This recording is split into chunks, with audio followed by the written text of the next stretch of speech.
మరి నేనైతే ఈ విధంగా తయారు చేశాను. ఇది ఏ విధంగా తయారు చేశానో నేను మీకు చూపిస్తాను. చింతపండు ఉంటది కదా అండి, చింతపండు మనం ఇంట్లోకి తీసుకొచ్చుకుంటాం కదా, ఆ చింతపండులో వెళ్ళేటటువంటి గింజలతోటి ఇది చూడండి, ఇట్లా ఈ విధంగా గింజలు వస్తే ఈ గింజలతోటి చిన్న టబ్బులో వేసేసాను. ఇది చిన్న టబ్బులో వేస్తే ఏమైంది, మంచిగా చింత చిగురు మనకు వచ్చేస్తుంది.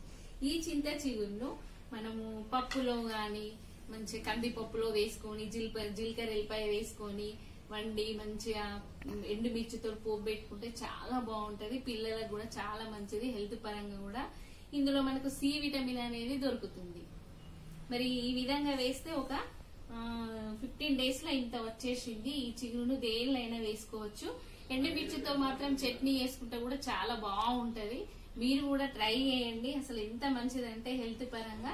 ఇది కాకుండా ఇంకా పెద్ద టబ్ లో కూడా మంచి మట్టి వేసుకొని ఈ చింతపండులో వచ్చినటువంటి గింజలతోటి మనము తయారు చేసుకోవచ్చు.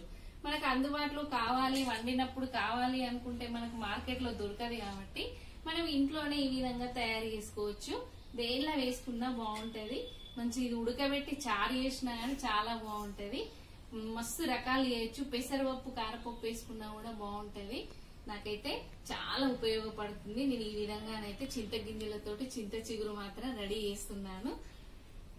ఓకేనండి, మీకు కనుక ఈ వీడియో కనుక నచ్చినట్టయితే లైక్ చేయండి, షేర్ చేయండి. చూడండి, ముందుగానైతే ఈ తొట్టిలో చింత గింజలను వేశాను. ఏ విధంగా మొలకొచ్చాయో చూడండి. ఇట్లా వేసుకోవడం వల్ల మనమే ఇంట్లోనే తయారు చేసుకుంటే ఎప్పుడంటే అప్పుడు అందుబాటులో వాడుకోవచ్చు. చూడు, చక్కగా మొలకలు అయితే వచ్చేసాయి.